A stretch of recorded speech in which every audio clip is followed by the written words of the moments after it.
दर्शकवृन्द नमस्कार। AP talk टाइमको यो नयाँ अध्यायमा हार्दिक स्वागत छ। म मोहराज शर्मा। आज शनिबार यहाँलाई अवगत छ। शनिबारीय श्रृङ्खलामा हामी विशेष गरेर नेपाली वाङ्मयका विभिन्न पक्ष पाटा र आयाममा केन्द्रित भएर कुराकानी गर्ने गर्छौँ। आजको श्रृङ्खलामा हामी विशेष गरेर यात्रा साहित्य नियात्रा साहित्यमा केन्द्रित भएर कुराकानी गर्नेछौँ र हामीसँग कवि तथा नियात्राकार दामोदर पुडासैनी किशोर हुनुहुन्छ। उहाँका कविता सङ्ग्रह 8वटा प्रकाशित छन्, नियात्रा सङ्ग्रह 5वटा प्रकाशित छन् भने दर्शनमा आधारित एउटा कृति पनि प्रकाशित छ। 14वटा कृति प्रकाशित छन् उहाँका र देशका 77 जिल्लामध्ये 76 जिल्ला पुग्नु भएको छ उहाँ र 52 भन्दा बढी देश घुमेको अनुभव छ। आज हामी नेपालको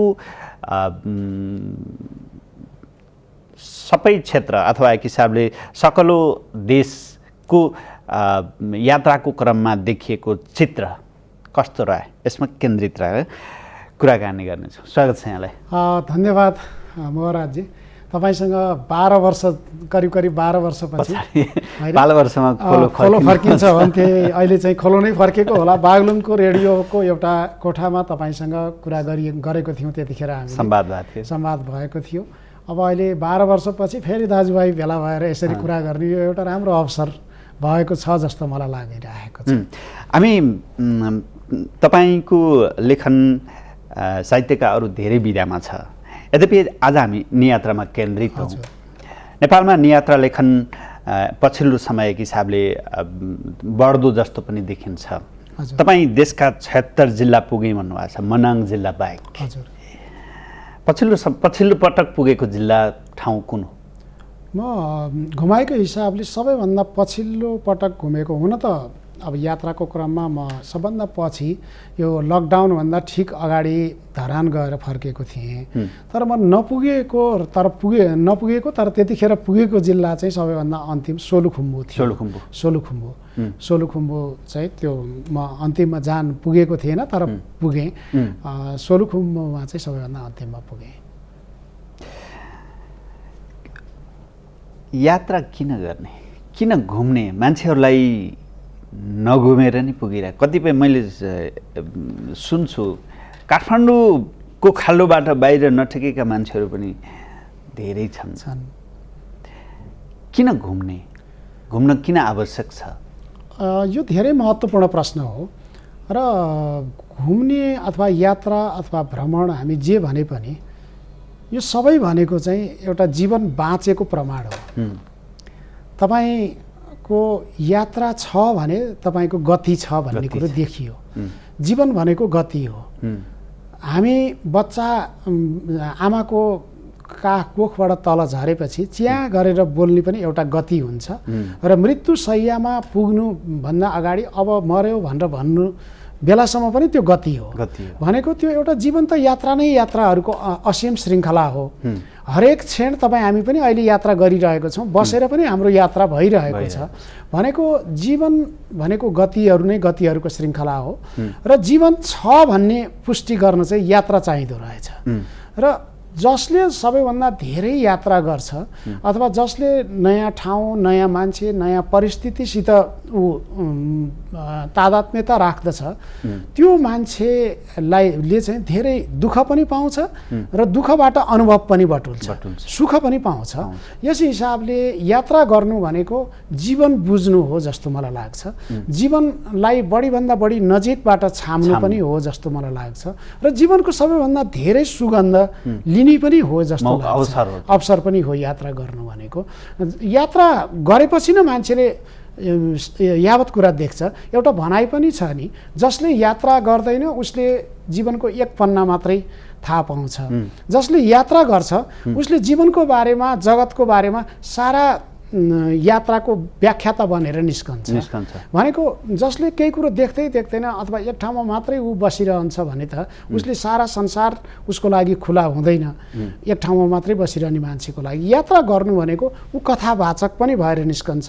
उसले जीवनको बारेमा धेरै भन्न पनि सक्छ। जीवनका त्यो विविधतालाई नजिकबाट छाम्ने मौका पनि हो त्यो विभिन्न जाति संस्कार संस्कृति सभ्यता मान्यता यी भएका चाहिँ ती समाजमा पुग्दा त्यहाँका मान्छेहरूको विविधता उनीहरूको चिन्तन मनोदशा यात्रा भनेको कस्तो हो भनेदेखि यात्रामा सधैँ खुसी मात्रै सुखी मात्रै पनि हुँदैन यात्रा भनेको आकस्मिक रूपमा अप्रत्याशित रूपमा एउटा नसोचेको ठाउँमा पनि पुग्ने हो नसोचेको मान्छे पनि भेट्ने हो नसोचेको घटनाहरूसित आफू सामना पनि गर्ने हो भनेको त्यतिखेर मान्छेले दुःख पनि पाउँछ पीडा पनि पाउँछ तर त्यो दुःख त्यो पीडा चाहिँ पछि उसको लागि सिकाइ हुन्छ त्यो राम्रो हुन्छ मैले हिजो त्यस्तो दुःख पाएको थिएँ म त्यहाँ त्यो बाटोमा लडेको थिएँ त्यो बाटोमा हिँड्दाखेरि मान्छेसित झगडा भएको थियो त्यो ठाउँमा मैले केही खान पनि पाइनँ त्यो ठाउँमा सुत्न पनि नपाएर म ढुङ्गामै सुतिरहेको थिएँ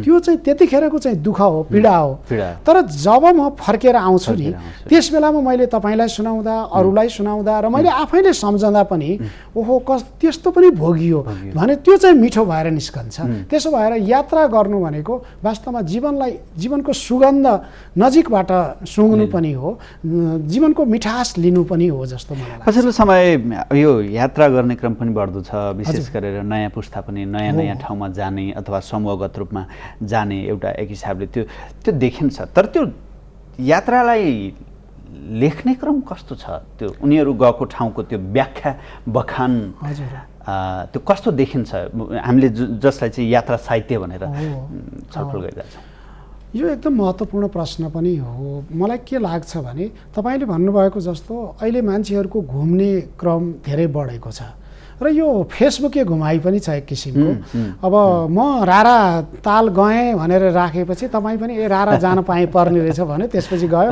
तपाईँले नि राख्नुभयो अर्कोले नि राख्नुभयो भनेपछि एउटा एक किसिमको त्यसले राम्रो पनि गरेको छ देशको आन्तरिक पर्यटनको कुराहरू पनि हुन्छ बाहिर घुम्ने कुराहरू पनि हुन्छ त्यो राम्रो छ तर यहाँले भन्नुभएको जस्तो अब लेखनको क्रम चाहिँ अलिक कम नै छ जस्तो म भन्छु विदेशतिर चाहिँ के हुन्छ भनेदेखि हामी नियात्रा भन्छौँ यात्रा वर्णन भन्छौँ यात्रा साहित्य भनेर लेखिरहेका छौँ विदेशतिर अरू केही लेखेन भने पनि मान्छेले ट्राभल एकाउन्ट भनेर चाहिँ लेख्छ ट्राभल एकाउन्ट भनेको यात्राको अभिलेख हो उसले कमसेकम जानुभन्दा अगाडि पनि उसले प्लान बनाउँछ यो ठाउँमा गएर म खान्छु यो ठाउँमा सुत्छु यो ठाउँमा बस्छु यो ठाउँमा यति घन्टा बिताउँछु उसको पहिला नै लिखित रूपमा हुन्छ र विदेशबाट यहाँ नेपालमा आएर घुम्ने पर्यटकको पनि हाम्रा पर्यटकीय संस्थाहरूले पहिला नै योजना बनाउँछ हामी यहाँबाट मुस्ताङसम्म जाँदैछौँ भने कुन ठाउँमा बस्ने कुन ठाउँमा खाने कोसँग भेट्ने कतिन्जेल रमाइलो गर्ने त्यो सारा एउटा ट्राभल एकाउन्ट बनाइदिन्छन्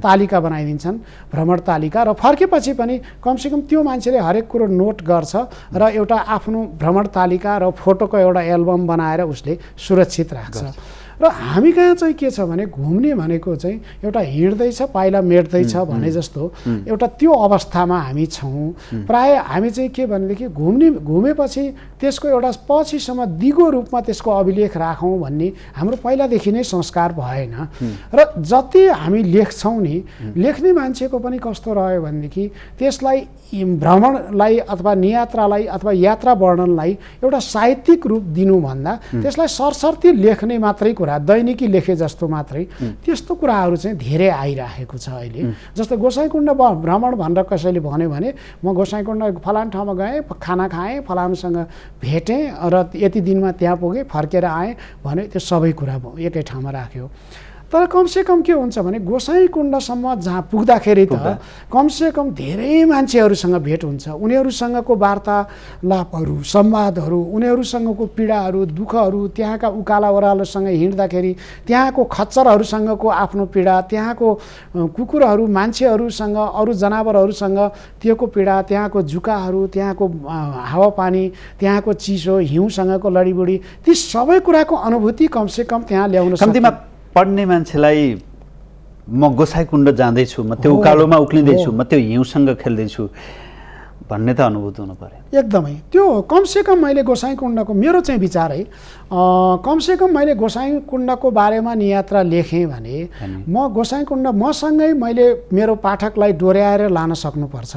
म यहाँबाट गोसाइँकुण्ड जाँदाखेरि पहिला यी सहरी इलाकामा म कसरी हिँडिरहेको हुन्छु, पछि पहाडमा पुग्दाखेरि मैले कस्तो अनुभूति गरेँ, त्यहाँको हावापानीले मलाई कसरी छोयो, त्यहाँका मान्छेहरू कसरी फरक थिए, वेशभूषा कसरी फरक थियो, त्यहाँको खानेकुरा कसरी फरक थियो, त्यहाँको हिँडाइ कसरी फरक थियो, त्यहाँको हिँडाइले मेरो शरीरलाई कसरी फरक किसिमको एउटा शारीरिक र मानसिक परिवर्तन ल्यायो, यी सबै कुरा कमसेकम देखिनु पर्यो। र त्यो ठाउँको महत्त्व र महिमा के छ, एउटा के हो भनेदेखि यात्रा गर्नु भनेको यात्रा गर्नु मात्रै पनि होइन, त्यहाँको नयाँ खानेकुराहरूसित परिचित हुने एउटा भनाइ पनि छ नि, जुन मान्छेले त्यहाँको खानेकुरा खानलाई दिगमिग मान्छ, त्यहाँको बसाइसित उसले चाहिँ सहज मान्दैन र त्यहाँका मान्छेहरूलाई उसले घृणा गर्छ, त्यहाँको भाषा भेषसँग उसलाई अलि एलर्जी हुन्छ, त्यस्तो हुन्छ भने भ्रमण नगरेकै जाति भनेर भन्छ। भनेको मतलब के हो भनेको त्योसँग त्यो जस्तोसुकै परिस्थिति सिर्जना हुन्छ त्यसैसँग ऊ घुलमिल हुन सक्नु पर्यो एकदमै, र मात्रै उसले त्यहाँको जीवन छाम्न सक्छ। हो जस्तो मैले यहाँलाई भने मेरो म मायालु हुम्ला भन्ने मेरो एउटा कृति छ, त्यो कृति लेख्दाखेरि म हुम्लाको सदरमुकाम सिमकोट भनेको त धेरै सुगम मान्नुपर्छ। हुन त सिमकोट पुग्नलाई नै अहिले पनि गाडी छैन, सवारी साधन छैन, हवाई जहाजमा त्यो पनि महिनौँ दिन कुरेर जानुपर्छ। म त्यसरी गएको थिएँ र त्यसरी गएपछि सिमकोटबाट म धेरै दिन हिँडेर गाउँहरूमा पुगेँ र त्यो गाउँहरूमा पुग्दाखेरि अहिले पनि हाम्रो कतिपय गाउँहरूमा सिस्नु मात्रै खाएर 4-5 महिना बाँच्नुपर्ने मान्छेहरू त्यहाँ छन्। सिस्नु पनि नपाएर सिस्नुको न्युमा झगडा गरेर कुटाकुट गरेको मान्छेहरू, यो सिस्नु मेरो पाखोमा थियो तैँले चोरिस भनेर कुटाकुट गरेका मान्छेहरू मैले देखेँ। खानेकुराको अभाव छ। अनि हुँदा सिस्नु पनि सकिएर के गर्ने भन्दा खोलाको ढुङ्गाहरू जहाँ चाहिँ माछाले यसो चाटेको होला, लेउहरू लागेको हुन्छ, त्यसलाई उमालेर त्यो पानी मात्रै खाएर बाँच्न पर्ने गाउँहरू पनि अहिले हाम्रो अझै पनि छन्। र अझै पनि के छ भनेदेखि हुम्ला मुगुमा 2046 सालमा मात्रै पत्ता लगाएको एउटा गाउँ छ अहिले पनि, डोल्पामा 2051 सालमा मात्रै पत्ता लागेको गाउँ अहिले पनि छ। भनेको त्यस्तो एकदमै यो सारा संसारबाट एक्लै रहिरहेका ठाउँहरू त्यहाँ छन्। त्यहाँ गएपछि होइन मलाई सुत्ने ठाउँ नै चाहिन्छ, मलाई खाने मिठाई कुरो चाहिन्छ, त्यो भन्यो भने भ्रमण नगर्दा राम्रो हुन्छ। मैले भने म ती ठाउँहरूमा जाँदाखेरि गुन्द्री पनि नपाएर त्यो आगो बालेर अँगेनाको छेउमा सुतिएको थियो, ती कुकुरहरू पनि त्यहीँ सुतेका थिए, उणुसहरू उप्याहरूले रातभरि टोकेको थियो। तर त्यो एउटा आनन्द लिएर बस्नु पर्यो, किनभनेदेखि त्यहाँ बाँच्ने मान्छे त जिन्दगी नै त्यसरी बिताइरहेको छ। हामी एक दिन जाँदाखेरि चाहिँ म चाहिँ ठुलो मान्छे, मलाई चाहिँ उणुसले पनि टोक्नुहुन्न, उप्याले पनि टोक्नुहुन्न भन्ने हो भने त्यो ठाउँमा कसरी जाने होइन? त्यो एउटा भ्रमणको सबैभन्दा महत्त्वपूर्ण। तपाईँले यो हुम्लाको पर्खालभित्रको राजधानी मुस्ताङ हामी छिरौँला, त्यहाँ छिरौँला, मायालु हुम्लामा तपाईँ हुम्ला दर्शन गर्दा हुम्लाको गाउँ छिर्दा तपाईँले अगाडि भन्नुभयो पहिचानै धेरै पछाडि पहिचान भएका गाउँ, त्यस्ता ठाउँ पुग्दा त्यहाँको जीवनशैली पद्धति, मान्छेहरू, सोच चिन्तन यो आधुनिकतासँग कस्तो तपाईँले त्यो यात्राको क्रममा असाध्यै त्यो स्मरणीय लाग्ने त्यस्ता केही घटनाक्रमहरू छन्? त्यो त धेरै छन्। जस्तो मलाई के लाग्छ भनेदेखि अब हुम्लाको कुरा गरौँ अथवा डोल्पाको कुरा गरौँ अथवा मुस्ताङको कुरा गरौँ अथवा ताप्लेजुङको कुरा गरौँ, दार्चुलाको कुरा गरौँ, यी हिमाली भेगहरू भनेका हाम्रा एउटा अमूल्य सम्पदाहरू पनि हुन्। हाम्रा मान्छेहरू त्यहाँ दुःख पाएर र सुख पाएर दुवै किसिमले बसेका छन्। तर त्यो के भने विश्वको लागि एउटा नयाँ खोजको संस्कार संस्कृति भएको ठाउँ हो। जस्तो म के भन्छु भनेदेखि त्यो भर्खरै पत्ता लगाएका ती गाउँहरूमा मान्छेलाई होइन त्यहाँ सिडिओ कार्यालय पनि छ, नागरिकता लिनुपर्छ भन्ने पनि उनीहरूलाई थाहा छैन। उनीहरू भेडा युगौँ युगदेखि भेडा पालिरहेका छन्, त्यहाँ भेडा नै खाइरहेका छन्, अलिअलि यसो कोदोहरू करुहरू जे हुन्छ त्यो खाइरहेका छन् र बाँचिरहेका छन्। र उनीहरूलाई यो सारा संसारसितको लेनदेनको त्यति मतलब पनि छैन। देशमा सरकार पनि हुन्छ, म यो देशको नागरिक हो, मैले नागरिकता लिनु पर्छ र यो नागरिक भए बापत मैले राज्यबाट यो सुविधा सुविधा पाउँछु भन्नेसम्म त्यो पनि छैन। यतिसम्म छ कि डोल्पाको उपल्लो डोल्पामा कस्तो छ भनेदेखि तल्लो डोल्पा जुन दुनैतिरबाट जाँदाखेरि उपल्लो डोल्पामा जाँदा 28 दिन 30 दिन लाग्ने ठाउँहरू पनि छन्। पुग्नुभयो त? म त्यहाँ त पुगिनँ। 28-30 दिन लाग्ने ठाउँमा म पुग्न सकिनँ। जाने इच्छा हुँदाहुँदै पनि समयले भएन। तर म 7-8 दिन ठाउँसम्म चाहिँ गएँ। तर पैदल नै, त्यहाँ त पैदल बाहेक अरू उपाय छैन। तर ती ठाउँहरूमा अहिले पनि के छ भने मालपोत कार्यालय छ, मालपोत कार्यालयमा जग्गा किनबेच गर्नुपर्छ, त्यो मतलब छैन। आपसी तपाईँको र मेरो बिचमा गर्ने हो। र ती ठाउँहरूमा अहिले पनि तपाईँ जानुभयो भनेदेखि कोही मान्छे चिनेको मान्छे नभइकन जानुभयो भने बास पनि पाउनुहुन्न, त्यो गाउँमा प्रवेश पनि पाउनुहुन्न। गाउँहरू सबै पर्खालले घेरिएका छन्, त्यो ढोका नै खोलिँदैन तपाईँको लागि। चिनेको छ भनेदेखि फेरि त्यो तपाईँ त्यो परिवारभित्रकै मान्छे हो, सँगै खाने बस्ने सुत्ने सबै कुराहरू त्यहाँ हुन्छ।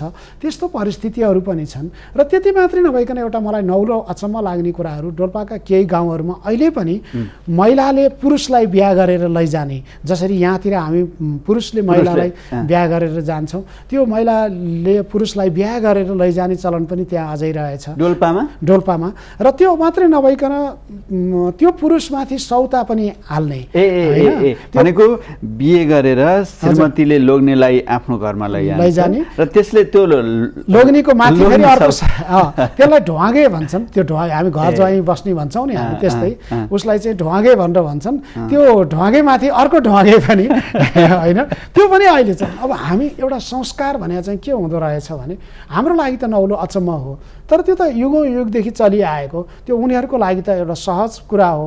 अब त्यस्तै म भन्छु नि, जस्तो ताप्लेजुङदेखि दार्चुलासम्मका हिमाली भेगहरूमा मैले धेरै ठाउँमा के देखेँ भने बहुपति प्रथा छ होइन। र त्यो बहुपति प्रथा अब कतिपय हाम्रो समुदाय समाजलाई असहज पनि लाग्न सक्छ, तर यो युगौँ युगदेखि चलिआएको बहुपति प्रथा त्यहाँको एउटा भौगोलिक आवश्यकता पनि हो, सामाजिक आवश्यकता पनि हो। र त्यो फेरि के भने हाम्रो देशमा मात्रै नभइकन बर्मादेखि लिएर पाकिस्तानसम्मको जुन पामिरको गाँठो भन्ने जुन हिमाली भेग छ नि, त्यो भेगमा सबैतिर भइरहेको चलन पनि हो। र त्यो आवश्यकता पनि रहेछ। आवश्यकता किन रहेछ भने हिजो अहिलेको जस्तो परिस्थिति थिएन। हिजो के थियो भनेदेखि त्यतिखेर त्यहाँ चाहिँ जग्गा जमिन असाध्यै थोरै हुने, अनि एकजना मान्छे व्यापार गर्नलाई तिब्बतसम्म पुग्नुपर्ने। मैले अघि नै भने हाम्रै देशको एउटा सदरमुकामबाट अर्को ठाउँमा जानलाई 30 दिन 32 दिन 35 दिन हिँड्नुपर्छ भने तिब्बत जानलाई 1.5 महिना 2 महिना हिँड्नुपर्छ, जान मात्रै। आउन फेरि त्यति नै लाग्छ। व्यापार तिब्बतबाट मात्रै हुने हो। त्यो ठाउँहरूमा जानु पर्यो। कसैले अब उता लद्दाखतिर, दिल्लीतिर, काठमाडौँतिर आएर व्यापार गर्नु पर्यो। कसैले भेडा चराउन जानु पर्यो, ऊ वर्षभरि नै भेडा चराएर फिरन्ते जीवन बिताइरहनु पर्ने हुन्छ। त्यस्तो अवस्थामा घरमा चाहिँ अब त्यो सबै घर छुट्टियो भनेदेखि के हुन्छ भनेदेखि घरले सम्हाल्न सक्दैन। त्यस्तो अवस्थामा महिला चाहिँ एउटा, तर पुरुष चाहिँ नि सबै दाजुभाइ एउटै पतिको रूपमा स्वीकारियो भने कसैले व्यापार गर्न जान्छ, कसैले कृषि खेतीपाती गर्न जान्छ, कसैले भेडा पाल्न जान्छ। त्यो चाहिँ उसको खटनपटन र त्यो सबै सम्पत्ति चाहिँ त्यो मुठी महिलाको हातमा हुन्छ होइन। भनेको त्यसलाई चाहिँ हामीले एक हिसाबले खटनपटन गराउने, उसको त्यो आर्थिक अधिकार अथवा त्यसलाई मातृसत्ता भन्ने कि पितृसत्ता भन्ने? सत्ता त मातृसत्ता नै हो। किनभनेदेखि आर्थिक स्रोत जसको मुठीमा छ त्यो उसैको सत्ता चल्ने हो। र त्यहाँ पनि खटनपटन सबै पत्नीकैबाट हुन्छ। आज ल जेठो चाहिँ भेडा चराउन जाने, माइलो व्यापार गर्न जाने, कान्छो यहाँ बसेर खेती गर्ने, यी सबै खटनपटन उनीबाट नै हुन्छ। त्यसले पुस्ता जस्तो भनौँ न नयाँ पुस्ता, नयाँ त्यो सृष्टि चक्रलाई कतिको प्रभाव पार्न सक्छ? अथवा एउटा कुरा चाहिँ के छ भने अब शारीरिक रूपमा हेर्दाखेरि पनि हिमाली भेगमा अलि प्रजनन दर तराईमा भन्दा कम नै हुन्छ भनेर भनिन्छ। त्यसले गर्दा अब धेरै भनौँ न दाजुभाइहरूको बिचमा भयो भने पनि सन्तान त त्यसै किसिमले हुने हो। र त्यसले उनीहरूको चाहिँ एउटा भनाइ के हो भने जस्तो खेतीपाती पनि टुक्रा टुक्रा पारिरहनु परेन। अब तराईतिर, हाम्रो पहाडतिर तराईतिर चाहिँ के भने धेरै आलीहरू इत्लाहरू लगाएर खेती नै कम हुँदै गइरहेछ भन्छ नि। अब त्यहाँ त सानो हुन्छ खेती गर्ने ठाउँ पनि, त्यसमा सबै भागभन्डा गर्दै जाने हो भने त भोलि हराउँछ होइन। त्यसले गर्दा एउटा खेतीपातीको फाइदा। अर्को चाहिँ के हो भने सम्पत्ति बाँडिएन, सम्पत्ति जहिले पनि आफ्नो घरमै देशमै रहिरह्यो भन्ने पनि त्यो किसिमको भनाइ उहाँहरूको त्यसरी रहन्छ र त्यसैले चलिरहेको जसरी त्यसमा चाहिँ अब जस्तै किशोरीहरू युवतीहरू बिहेको अप्ठ्यारो हुँदैन हो। एउटा समस्या चाहिँ त्यो छ भनिन्छ अहिले पनि धेरै जसो के भने एकजना दिदी अथवा बहिनीको बिहा हुन्छ अनि धेरै चाहिँ फेरि बिहा नहुने सम्भावना, किनभने पुरुषहरूको तुलनामा महिलाहरू पनि त्यति नै छन्। तर के भने महिलाहरू अब एउटा महिलाले 3-4वटा पतिहरू भयो भनेदेखि त अरू महिलाहरू त त्यसै बस्नुपर्ने परिस्थिति पनि हुन्छ।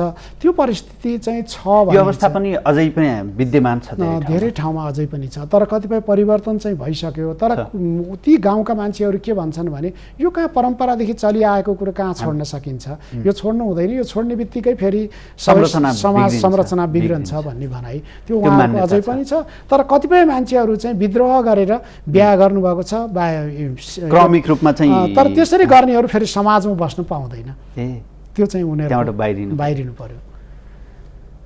यो माथिल्लो लेक हिमाली भेगहरूमा भनौँ न, त्यो जुन हामी पामीरको गाँठो भन्छ, बर्मादेखि लिएर पाकिस्तानसम्मको हिमाली भेगहरूमा हुने कुराहरू हो। हाम्रो रसुवामा पनि छ, सिन्धुपाल्चोकको पनि पहाडी हिमाली भेगहरूमा बहुपति प्रथा त अब मुस्ताङमा पनि छ। मुस्ताङमा पनि छ। तपाईँ मुस्ताङ पर्खालभित्रको राजधानी, हजुर, कस्तो राजधानी हो हाम्रो मुस्ताङ? त्यो चाहिँ मेरो एउटा प्रतीकात्मक रूपमा मैले त्यो बिम्बात्मक रूपमा त्यसको नाम राखेको हो।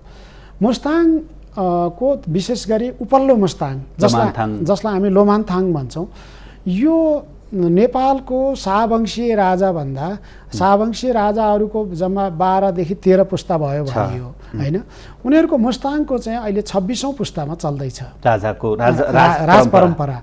भनेको मतलब शाहवंशीय राजाहरू भन्दा पनि त्यहाँका जिग्मे परवल विष्टका सन्तानहरू चाहिँ उनीहरू 25औं पुस्ता 26औं पुस्तादेखि त्यहाँ राज्य गरेर आए र उनीहरूको अहिले पनि मुस्ताङमा लोमानथाङमा एउटै गाउँपालिका एउटै पर्खालभित्र छ र त्यो दरबार पनि त्यसैभित्र छ अहिले पनि।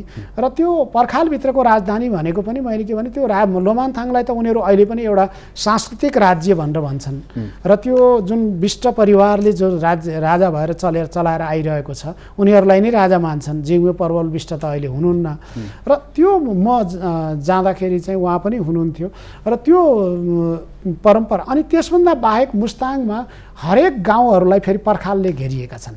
हरेक गाउँहरूलाई तल्लो मुस्ताङ उपल्लो मुस्ताङ सबैतिर चाहिँ एउटा पर्खालले घेर्ने, त्यो चाहिँ वस्तुभावको लागि पनि होला, सुरक्षाको लागि पनि होला र ढुङ्गा धेरै पाइने भएर पनि होला।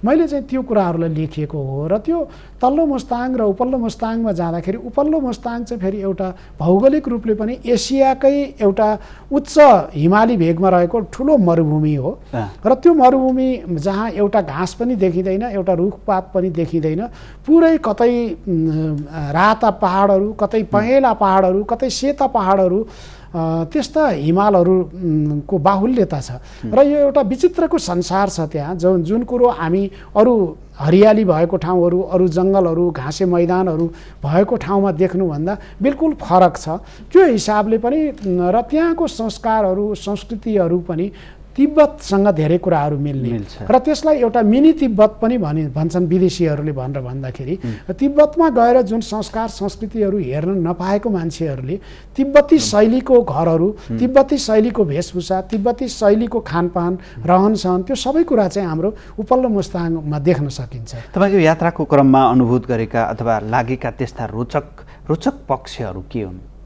मलाई के लाग्छ भने एउटा कुरा यसलाई चाहिँ समग्र नेपालकै स्थितिलाई पनि हेर्नु पर्ला।